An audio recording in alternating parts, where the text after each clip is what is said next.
बिस्मिल्लाहिर्रहमानिर्रहीम। Welcome to leader forces academy. उम्मीद करता हूँ सब लोग खैरियत से होंगे। एएफएनएस के डेली बेसिस पे एक्सपीरियंस हम आप लोग के साथ शेयर कर रहे हैं। मोस्ट इंपॉर्टेंट रिपीटेड क्वेश्चन, बहुत ज़्यादा एक्स्ट्रा इन्फॉर्मेशन के साथ, कंसेप्ट के साथ, ट्रिक्स के साथ, बहुत ईजी वे में डेली बेसिस पे हम आप लोगों को समझाते हैं। तो वीडियो को एंड तक वॉच करना, स्किप नहीं करना। अगर चैनल को अभी तक सब्सक्राइब नहीं किया तो चैनल को सब्सक्राइब लाजमी करें।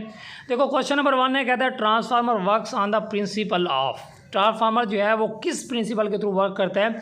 तो इसका आंसर क्या हमारे पास म्यूचुअल इंडक्शन है। अब ये कैसे है, अब इस चीज़ को समझेंगे और ट्रांसफार्मर पूरा टॉपिक जो है ये मैं कोशिश करूंगा आज आपको यहाँ पे कवर कराने की 1 मिनट के अंदर अंदर। ठीक है, देखो इसके अंदर कौन कौन सी चीज़ें होती है ट्रांसफार्मर के अंदर। एक आपका होता है प्राइमरी कोयल, दूसरा आपके पास क्या होता है सेकेंडरी कोयल। ठीक है, अब जो आपका करंट है वो सबसे पहले कहाँ पे आता है? वो सबसे पहले आपका आता है प्राइमरी कोयल के अंदर। अब प्राइमरी कोयल के अंदर जो करंट आता है उसकी वजह से क्या प्रोड्यूस हो जाती है? Magnetic field. क्या? मैग्नेटिक फील्ड प्रोड्यूस होती है और वो मैग्नेटिक फील्ड की वजह से मैग्नेटिक फ्लक्स प्रोड्यूस हो जाता है। मैग्नेटिक फील्ड की वजह से क्या हो गया? Magnetic flux. और वहाँ पे अब क्या आ गया हमारे पास? ईएमएफ प्रोड्यूस हो गई। क्लियर हो गया? अब ये ईएमएफ ड्यू टू ईएमएफ, इस ईएमएफ की वजह से हमारे पास क्या होती है? म्यूचुअल इंडक्शन प्रोड्यूस हो जाती है। ठीक है, तो ट्रांसफार्मर हमारा वर्क करता है किस प्रिंसिपल पे? म्यूचुअल इंडक्शन पे। अब ये जितनी मैंने आपको कहानी बताई है सारी आपसे पूछी जा सकती है कि मैग्नेटिक फ्लक्स प्रोड्यूस होता है मैग्नेटिक फील्ड की वजह से, और मैग्नेटिक फील्ड प्रोड्यूस होता है करंट के आने की वजह से। ठीक है, और ये सारे प्राइमरी कोयल के अंदर हो रहे हैं। और जब ये आपका ईएमएफ बन जाता है, ये मैग्नेटिक फ्लक्स बन जाता है यहाँ पे, तो ये वाला फिर क्या होता है? आपका करंट जो है फिर सेकेंडरी कोयल के अंदर आ जाता है। ठीक हो गया। अब यहाँ पे एक और चीज़ अगर हम बात करें ट्रांसफार्मर की, तो एक होता है आपका स्टेप अप ट्रांसफार्मर, दूसरा आपका क्या होता है? Step down transformer. ये भी आपसे काफ़ी दफ़ा पेपर के अंदर पूछा गया है कि स्टेप अप ट्रांसफार्मर क्या होता है और स्टेप डाउन ट्रांसफार्मर क्या होता है। देखो जब आपकी जो लो वोल्टेज है, क्या आपकी जो लो वोल्टेज है वो कन्वर्ट होती है किस चीज़ के अंदर? हाई वोल्टेज के अंदर। लो वोल्टेज जब आपकी कन्वर्ट हो रही हो हाई वोल्टेज के अंदर, या लो जो है ना करंट जो है लो वोल्टेज ही आप कह लें, वो हाई वोल्टेज के अंदर कन्वर्ट होती है, तो इसको हम स्टेप अप कहेंगे। क्या कहेंगे? देखो लो से आप हाई की तरफ जा रहे हो। और स्टेप डाउन क्या होगा? जब आपकी जो हाई वोल्टेज है, जब आपकी क्या होगी? हाई वोल्टेज, वो कन्वर्ट होगी किसके अंदर? लो वोल्टेज के अंदर। तो डाउन आएंगे तो मतलब वोल्टेज कम होगी तो स्टेप डाउन होगा, और वोल्टेज अप होगी तो मैंने बहुत अच्छे से आपसे ये डायग्राम में एरो बना के समझा दिया। तो अगर ये आपको भूलेगा भी नहीं, तो स्टेप अप कब होगा? जब आपका लो वोल्टेज से हाई वोल्टेज जाएंगे तो स्टेप अप ट्रांसफार्मर होगा। क्लियर हो गया? यहाँ पे एक और आपको यहाँ पे नज़र आ रहा है, एक और एमसीक्यूज मैं यहाँ पे आपको बता देता हूँ। एक वर्ड आपका यहाँ पे ऑप्शन ए के अंदर नज़र आ रहा है ना, यहाँ से बल्कि इसको थोड़ा चेंज, सेंट्रीफ्यूजेशन। क्या होता है सेंट्रीफ्यूजेशन? वो कहता है सेंट्रीफ्यूजेशन जो है ये वर्क करता है, जो बल्कि वहाँ से ये पूछता है इसका उलट। वो कहता है washing machine worked on. Washing machine जो है वो किसके ऊपर वर्क करती है? तो ये मैंने आंसर यहाँ पे लिख दिया सेंट्रीफ्यूगेशन। ये भी आपके पेपर के अंदर फ्राइडे या थर्सडे को ये पेपर के अंदर क्वेश्चन पूछा गया है। ठीक है, क्लियर हो गया?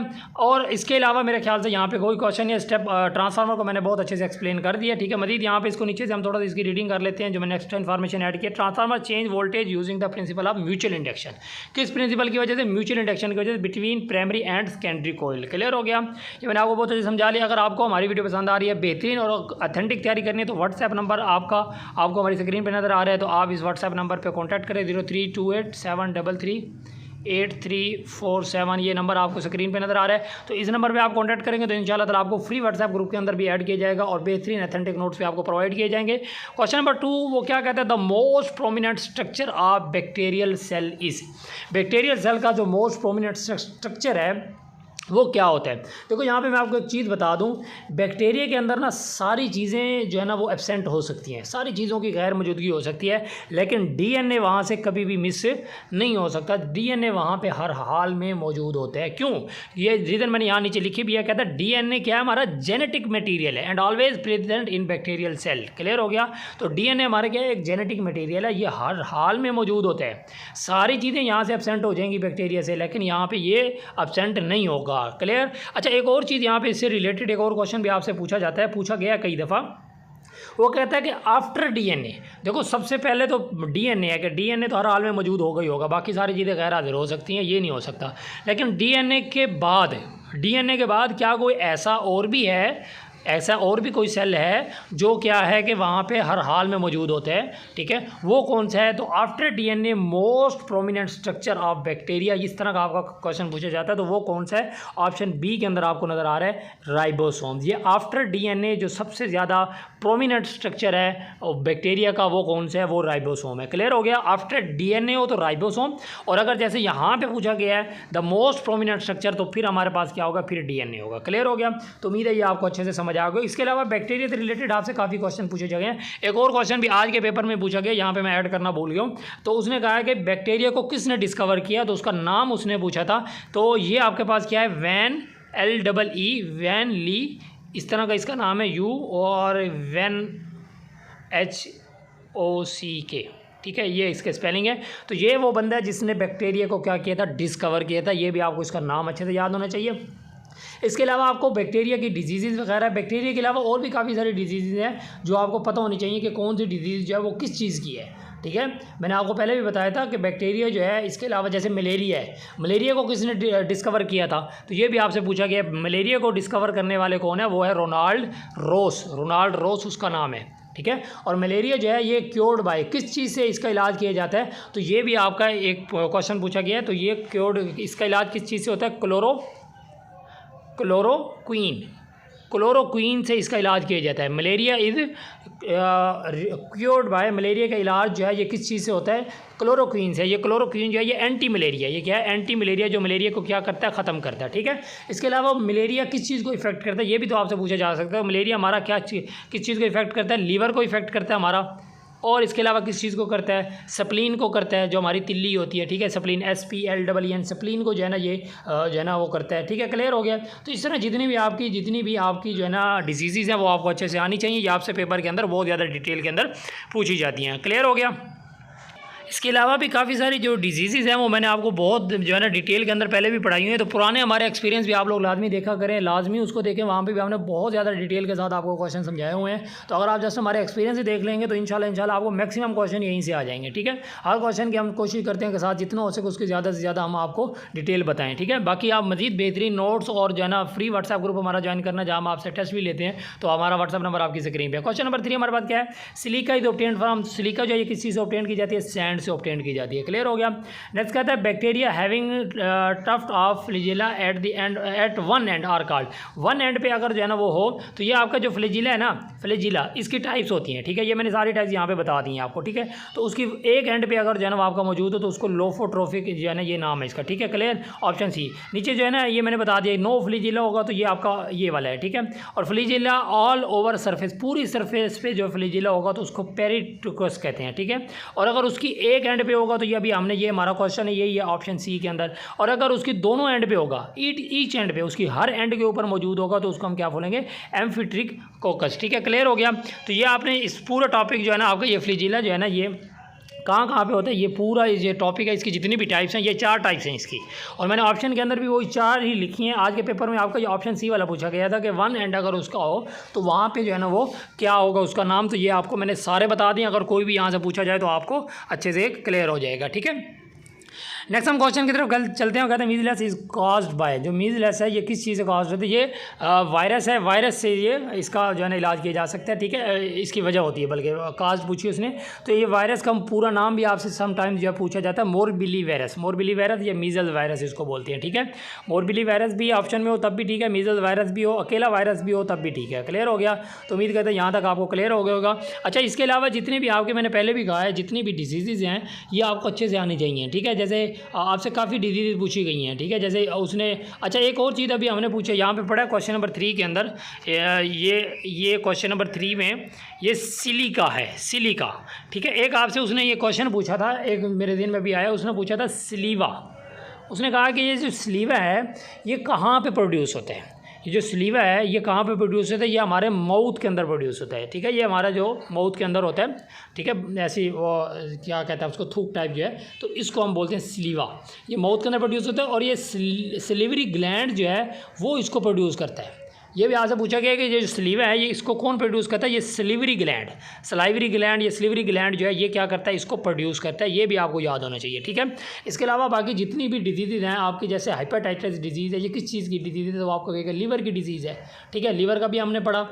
अच्छा, आपसे एक और क्वेश्चन पूछा जाता है, वो कहता है कि largest gland of our human body inside the human body, अगर बॉडी के अंदर की बात करें तो बॉडी के अंदर जो लार्जेस्ट ग्लैंड है हमारा, तो वो कौन सा है, वो लीवर है। ये क्वेश्चन को ज़रा समझिएगा, बॉडी के अंदर जो हमारा सबसे बड़ा ग्लैंड है, जैसे हार्ट हो गया ये वो, उन सब में जो सबसे बड़ा ग्लैंड है वो लीवर है। और आउटसाइड द बॉडी अगर पूछ लिया जाए तो वो आपका क्या होता है, वो आपका स्किन है, वो क्या हमारी स्किन जो है वो सबसे बड़ा ग्लैंड है, ठीक है। इसी तरह और भी आपकी काफ़ी सारी डिजीज़ हैं जिनको आपने अच्छे तरीके से करना है। पिछले एक्सपीरियंस के अंदर भी मैंने आपको बहुत जो है डिटेल के अंदर डिजीज़ को पढ़ाया है, तो आप कोशिश करें जितनी भी डिजीज़ हैं ये एटलीस्ट आपकी 2-3 डिजीज़ डेली बेसिस पे पूछी जाती हैं, और मैंने सारी पढ़ाई हुई हैं, कोई ऐसी डिजीज़ नहीं है जो मैंने ना पढ़ाई हो, ठीक है। आप पुराने लेक्चर हमारे देखेंगे, इंशाल्लाह आपको फ़ायदा होगा, और आप व्हाट्सएप करेंगे तो आपको नोट्स भी मिल जाएंगे। क्वेश्चन नंबर 6 हमारा क्या कहता है, इफ़ इट टेक्स 2 मिनट्स, अगर एक एग को बॉयल करने में 2 मिनट लगते हैं, then how many minutes will it take to boil 10 egg. देखो यहाँ पे उसने आपको कंफ्यूज किया है, तो बच्चे क्या करते हैं, 2 को 10 से मल्टीप्लाई कर सीधा 20 आंसर लगा देते हैं। फिर एक एग को बॉयल करने में 2 मिनट लगते हैं, तो 10 एग्स को बॉयल करने में कितना टाइम लगेगा। तो ये आपके जो है ना कॉमन सेंस के क्वेश्चन आते हैं, तो आपने ज़रा सोच समझ के इसका आंसर लगाने हैं, कन्फ्यूज़ नहीं होना, ठीक है। ये आपके अपने हाथ में नंबर्स होते हैं, इसको कोई कंसेप्ट नहीं होता। देखो एक एग को बॉयल कर रहे हैं 2 मिनट में, तो बाकी एग भी तो उसी के साथ ही बॉयल हो जाएंगे ना, तो एग एक ही साथ ही बॉयल करेंगे ना। आपने 10 एग बॉयल करने हैं घर पे, आप क्या करते हैं, एक एक करके बॉयल करते हैं, कॉमन सेंस है ना, ठीक है। अब बाद बच्चे कह रहे होंगे कि सर हम हो सकता है उसने एक एक करके बॉयल किया, क्या आप घर में आप 10 मेंबर्स हैं, आपने एग बॉयल करने हैं, तो क्या करते हैं आप, पहले एक एग डालेंगे, उसको बॉयल करेंगे, फिर दूसरा डालेंगे, फिर ऐसा करते हैं, नहीं करते ना। हम 10 एग्स को एट अ टाइम बॉयल करते हैं, तो यहाँ पर हमारा आंसर क्या आएगा, 2 मिनट। मतलब जब एक 2 मिनट में हो रहा है तो बाकी सारे भी उसके साथ क्या हो जाएंगे, बॉयल हो जाएंगे। क्लियर हो गया। नेक्स्ट हमारे पास क्या है, स्टैचू इज़ टू शेप। जो स्टैचू होती है वो क्या होती है, एक शेप होती है, और जो सॉन्ग होते हैं वो क्या होता है, वो हमारे पास क्या होता है, एक राग होता है। क्या होता है, एक राग। इसका मतलब क्या है, मेलोडी का मतलब क्या होता है, राग। तो जो सॉन्ग होता है हमारे पास वो क्या होता है, एक राग बनता है, ठीक है। क्लियर हो गया। नेक्स्ट हम क्वेश्चन की तरफ, क्वेश्चन 8 हमारा क्या कहता है, वो कहता है a train 100 metre long turns at 30 kilometre per hour, ठीक है, runs at 30 kilometre per hour, और how long will it take to cross a bridge 80 metre long. एक ब्रिज है 80 मीटर लॉन्ग है, ठीक है, और उस जो ट्रेन है वो खुद उसकी हाइट लेंथ कितनी है, वो उसकी लेंथ कितनी है, वो 100 मीटर है। ये 80 मीटर है और उसकी लेंथ कितनी है, खुद वो 100 मीटर। वो कहता है वो कितनी देर में क्रॉस करेगा। तो सबसे पहले हमने टोटल डिस्टेंस अगर करेंगे तो वो हमारे पास 180 मीटर हो गया, ठीक है। अब हमने क्या करना है, ट्रेन की स्पीड मालूम करनी है ना, 30 किलोमीटर पर आवर की स्पीड में जा रही है, तो हम उसकी जो है ना पर मिनट, क्योंकि यहाँ पे जो है ना मिनट की बात हो रही है ना, मीटर की बात हो रही है, किलोमीटर की बात नहीं हो रही, तो हम 30 को मीटर पर सेकंड में चेंज करेंगे। तो 30 मल्टीप्लाई बाय 1 किलोमीटर है ना, किलोमीटर को मीटर में चेंज करेंगे तो 1000 से मल्टीप्लाई करना पड़ेगा, और नीचे पर आर है, डिवाइड हो रहा है ना नीचे पर आर, और आर को सेकंड में चेंज करेंगे तो हमारे पास क्या होगा, 3600 से हमें क्या करना पड़ेगा, डिवाइड करना पड़ेगा। तो ये देखो 2 0 से 2 0 कैंसिल हो जाएंगी, ठीक है। उसके अलावा जो है ना ये 5 के टेबल में आ रहा है, 5 6 35, बल्कि हाँ 6 के टेबल में आ रहा है ना, ऊपर 5 आ जाएगा, नीचे कितना आ जाएगा, 6 आ जाएगा, ठीक है। क्लियर। इसको 10 से 5 हमारे पास हो गया 50 को 6 पे डिवाइड करेंगे तो हमारे पास कितना आंसर आ जाएगा, ये 21.6 हमारे पास क्या आ जाएगा, आंसर आ जाएगा, ठीक है। नहीं बल्कि 50 को 6 पे डिवाइड करेंगे ना तो ये नहीं आएगा, बल्कि अभी 50 को 6 पे डिवाइड करेंगे तो तकरीबन 8.33 आंसर आ गया। 8 6 48, 8 6 48, तो 8 पॉइंट समथिंग आंसर आ गया हमारे पास, 8.33 आंसर आ गया। यहाँ तक क्लियर हो गया। अब हम आगे चलते हैं। देखो अब हमारे पास 1 मीटर पर सेकंड में वो कितनी 8.33 कर रही है। हम क्या करेंगे, जो टोटल उसने डिस्टेंस कवर किया उसको क्या करेंगे 8.33 में क्या कर लेंगे, डिवाइड कर देंगे, तो हमारे पास कितना आंसर आ जाएगा 21.6 आंसर आ गया, ठीक है। यहाँ पे मैंने आपको कुछ क्वेश्चन समझाए थे, वो मैं अब दोबारा एक दफ़ा रिपीट कर देता हूँ जल्दी से। देखो मैंने क्या कहा था कि अगर जो है ना आपके पास एक क्वेश्चन आ रहा है मिसाल के तौर पे, मैंने आपको इसके बारे में काफ़ी एक्सप्लेन किया है पहले, ठीक है। अभी मिसाल के तौर पे आपसे वो कहता है कि एक ट्रेन जो है वो 90 किलोमीटर पर आवर की स्पीड में जा रही है, तो बताओ वो 2 मिनट में कितना सफ़र करेगी। तो मैंने क्या कहा था 90 को आप क्या करोगे 60 पे डिवाइड कर दोगे, ठीक है। मतलब 60 पे डिवाइड करोगे तो 1.5 आ गया। 1.5 कर रही है वो 1 मिनट के अंदर। अब 2 मिनट में मालूम करना है तो आप 1.5 को 2 से मल्टीप्लाई कर दोगे। 3 मिनट कह रहे हो तो 3 से कर दोगे। 10 मिनट कह रहे हो तो 10 से कर दोगे। ये मैंने आपको पहले समझाए हुए हैं, ठीक है। अच्छा इसी तरह का क्वेश्चन वापस इस तरह पूछा कि एक ट्रेन जो है वो 240 किलोमीटर मिसाल के तौर पे पर आवर की स्पीड में जा रही है, ठीक है। अब वो कहता है कि बताएं वो जनाब जो है ना 60 किलोमीटर डिस्टेंस जो है वो कितनी देर में करेगी, 60 किलोमीटर। अब वो डिस्टेंस पूछ रहा है कि कितनी देर में करेगी, टाइम पूछ रहा है, सवाल समझिएगा। तो सबसे पहले तो हमने इसको वही 60 पे डिवाइड करना है। हमारे पास कितना आ गया, 4 किलोमीटर आ रहा है। 1 मिनट में कितना डिस्टेंस कवर कर रही है, 4। 1 मिनट में कितना डिस्टेंस कवर कर रही है, 4। पहले वो जो 1 मिनट में आ रहा था उसको हम जितना टाइम वो कह रहा था 2 मिनट में कितना करेगी, 10 मिनट में कितना करेगी, हम उससे मल्टीप्लाई कर देते थे। अब हमने क्या करना है, अब इस 4 को क्या करना है, अब इस 4 को जितना वो कह रहा है, जितने डिस्टेंस में वो कह रहा है, जैसे वो कह रहा है 60 किलोमीटर कितनी देर में करेगी, तो उस 60 को हमने क्या करना है, इस 4 पे डिवाइड कर देना, तो हमारे पास आंसर आ जाएगा 15 मिनट। क्लियर हो गया। तो ये मैंने आपको पहले कॉन्सेप्ट बताया हूँ, इन्हीं कॉन्सेप्ट को यूज़ करके आपने ये वाले क्वेश्चन जो है ना अच्छे तरीके से सॉल्व करनी है, ठीक है। अब देखें यहाँ पे वो कह रहा है कि a car travels 60 kilometre per our, 1 घंटे में उसने 60 किलोमीटर कर लिया। A car travels eight 60 kilometre per our की स्पीड में जा रही है, तो 4 आवर 15 मिनट में कितना डिस्टेंस कवर करेगी। देखो 1 घंटे में इतना कर रही है, तो हमने इतने में मालूम करना है। तो ये 4 आवर 15 मिनट का मतलब क्या है, 4.25 आवर्स। ऐसे ही ना 4.15 का मिनट का मतलब क्या है, 0.25, क्योंकि 16 का ये जो है ना 1 मिनट का 4th पार्ट है ना, ये 2.25 या ये भी 100 का 4th पार्ट है, ठीक है। तो 4.25 आवर्स जो है वो कह रहे हैं इसमें कितनी देर, तो हम 60 को क्या करेंगे 4.25 से मल्टीप्लाई कर देंगे, हमारे पास 250 क्या आ जाएगा, आंसर आ जाएगा। क्लियर हो गया, सिंपल सा क्वेश्चन है, ठीक है। आगे चलते हम। अब इस क्वेश्चन में वो क्या कहता है, अ ब्रिज हैज़ 10 सेक्शन है उसके, ठीक है। ये 1 2 3 4 इस तरह 10 सेक्शंस हैं, और हर किसी के दरमियान में जो डिस्टेंस है वो कितना 2.5 मीटर, ठीक है। वो कहता है how far the centre from one end to the end, ठीक है। ये आपके पास सेंटर है, इसके इस साइड पे भी 5 है और इस साइड पे भी 5 है। अब कहते हैं उसके सेंटर से लेके एक एंड तक डिस्टेंस कितना होगा। तो सबसे पहले हमने टोटल डिस्टेंस, देखो 10 सेक्शन है, 10 को आप 2.5 से मल्टीप्लाई कर देंगे तो 25 मीटर आ गया। ये टोटल जो है ना यहाँ से एक एंड से लेके दूसरी एंड तक का जो डिस्टेंस होगा 25। अब हमने जो है ना उसका सेंटर से लेके दूसरी एंड तक मालूम करना, मतलब उसका हाफ करना, तो 2 पे डिवाइड कर देंगे तो 12.5 हमारा क्या आ जाएगा, आंसर आ जाएगा। क्लियर हो गया, उम्मीद है आपको अच्छे से समझ आ गया होगा। नेक्स्ट हमारे पास क्या कहता है, BeCl2 shows which type of hybridization. तो BeCl2 हमारे पास कौन सी जो है ना हाइब्रिडाइजेशन को शो करती है, ये हमारे पास sp हाइब्रिडाइजेशन को शो करती है। क्लियर हो गया। कहता है device that converts chemical energy into electrical energy, जो केमिकल एनर्जी को इलेक्ट्रिकल एनर्जी में कन्वर्ट करती है वो हमारे पास क्या है, वो बैटरी है। बैटरी क्या करती है, केमिकल एनर्जी को इलेक्ट्रिकल एनर्जी को में क्या कर रही है, कन्वर्ट कर रही है, ठीक है। काफ़ी हमारा लेक्चर लेंथी और हम कोशिश करते हैं जल्दी इसको। नेक्स्ट क्या कहता है, एक्सरेज आर सिमिलर। एक्सरेज जो है ये किस चीज़ से सिमिलर होती हैं, गैमा रेज और एक्सरेज क्या होती है, एक दूसरे से बिल्कुल क्या होती है, सेम्स होती हैं, ठीक है। एंसेस्टर्स का मतलब क्या होता है, हमारे पास ग्रैंडफादर, ठीक है, अबाव अजदाद। क्लियर हो गया, ये इसका मीनिंग पूछा गया है, ठीक है। यूनिट ऑफ रेजिस्टिविटी, देखो रेजिस्टेंस का यूनिट तो सब लोग बार बार पढ़े हैं, क्या यूनिट है उसका, ओहम। अब उसने क्या पूछ लिया, उसने कहा भी रेजिस्टिविटी का यूनिट बताओ, तो इसका यूनिट क्या होता है हमारे पास, ओहम मीटर। ओहम मीटर जो है ये किस चीज़ का यूनिट है, रेजिस्टिविटी का यूनिट है। क्लियर हो गया। नेक्स्ट हमारे पास क्वेश्चन है, वो कहता है aspirin reduces fever and pain by, किस चीज़ की वजह से, इनहिबिशन की वजह से जो है ना ये उसको क्या करता है, रिड्यूस कर देता है। क्लियर। हमारे पास नेक्स्ट क्वेश्चन है, S unit of electric dipole movement. Electric dipole movement का जो है ना एस यूनिट होता है वो क्या होता है, कूलम्ब मीटर। क्लियर। ये भी आपसे जितने भी यूनिट हैं ये आपको अच्छे से आने चाहिए। यूनिट सारे मैंने आपको पहले पढ़ाए हुए हैं, ठीक है। पुराने एक्सपीरियंस के अंदर 2-3 वीडियो के अंदर मैंने जहाँ पे एक यूनिट पूछा गया था वहाँ पे मैंने आपको सारे के सारे फिजिक्स के यूनिट बता दिए थे, ठीक है। तो आप हमारे एक्सपीरियंस देखें, मजीद जो है ना बेहतरीन तैयारी के लिए आप हमारे व्हाट्सएप पर लाजमी कॉन्टैक्ट करेंगे, तो वहाँ पर भी आपको इंशाल्लाह ताला बेहतरीन जो है ना चीज़ें प्रोवाइड की जाएंगी। फ्री व्हाट्सएप ग्रुप में भी ज्वाइन किया जाएगा और इंशाल्लाह ताला आपको बेहतरीन नोट्स भी प्रोवाइड किए जाएंगे, which is not a characteristic of globular proteins, ठीक है। जो ग्लोबुलर प्रोटीन की कैरेक्टरिस्टिक नहीं है तो वो ईजिली कौन से इजीली क्रिस्टलाइज नहीं हो सकते, ठीक है। इजीली क्रिस्टलाइज ये नहीं हो सकते, ठीक है। नेक्स्ट हमारे पास क्या कहता है, the slope of velocity time graph. Velocity time graph जो होता है वो क्या होता है, वो हमारे पास एक्सेलरेशन के लिए होता है। वेलोसिटी टाइम ग्राफ क्या होता है, एक्सेलरेशन को रिप्रेजेंट कर रहा होता है, ठीक है। एक्सेलरेशन का पूरा टॉपिक मैंने आपको पढ़ाया हुआ, इसका यूनिट क्या होता है, मीटर पर सेकंड स्क्वायर होता है, बहुत ईजी है।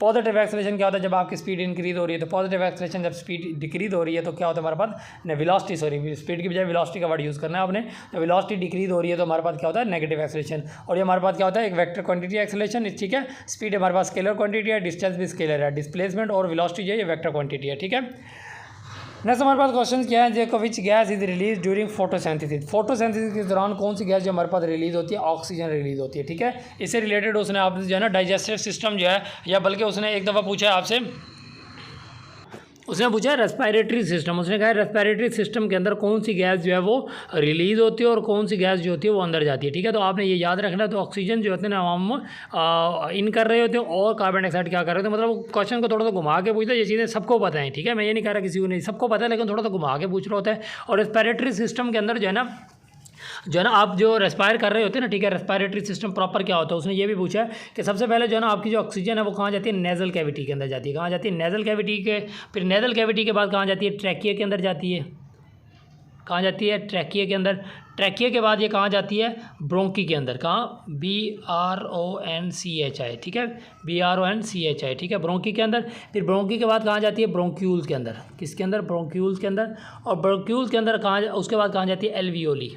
ठीक है, ये उसने पूछा था कि एल्वियोली जो है ना ये आपके जो ऑक्सीजन है कहाँ पे जाती है, एल्वियोली। आखिरी जो जगह इसका वो एल्वियोली है, जो कि कहाँ पे, लंग्स के अंदर है। ठीक है, अब ये हमारी ऑक्सीजन जो है इस तरह एंटर होती है, पहले नेजल कैविटी, फिर ट्रैकिया, फिर ब्रोंकी, फिर ब्रोंक्यूल, फिर एल्वियोली। और जब वहाँ पे जाके ऑक्सीजन जो है कार्बन डाइऑक्साइड में कन्वर्ट हो जाती है, फिर कार्बन डाइऑक्साइड जो वापस निकलती है वो कैसे निकलती है, पहले एल्वियोली में आती है, फिर ब्रोंक्यूल में आएगी, फिर इसके अंदर ब्रोंकी में आएगी, फिर ट्रैकिया के आएगी, फिर नेजल कैविटी से बाहर चली जाएगी। क्लियर हो गया। तो ये एक सिंपल प्रोसेस है, जिस प्रोसेस के थ्रू अंदर जा रही है उसी प्रोसेस, रिवर्स प्रोसेस के थ्रू वापस आ रही है। ठीक है, ये काफ़ी दफ़ा उसने पूछा है कि जो हमारी ऑक्सीजन है वो कहाँ पे होती है, वो एल्वियोली के अंदर होती है। कहाँ पे, एल्वियोली के अंदर। ठीक है, क्लियर हो गया। तो उम्मीद करते हैं हमारा लेक्चर आप लोगों के लिए फायदेमंद साबित होगा। अगर लेक्चर पसंद आया तो चैनल को लाजमी सब्सक्राइब कर लिया करें और वीडियो को लाजमी लाइक किया करें और अच्छे कमेंट कर दिया करें। और बेहतरीन और ऑथेंटिक तैयारी के लिए आपको व्हाट्सएप नंबर हमारा स्क्रीन पे शो हो रहा है 0328733847। आप इस नंबर पे कांटेक्ट करेंगे, इंशाल्लाह आपको फ्री व्हाट्सएप ग्रुप में ऐड किया जाएगा और बेहतरीन जो है ना आपको इंशाल्लाह गारंटी के साथ आपको तैयारी कराई जाएगी। दुआ में याद रखिएगा। थैंक यू, अल्लाह हाफिज़।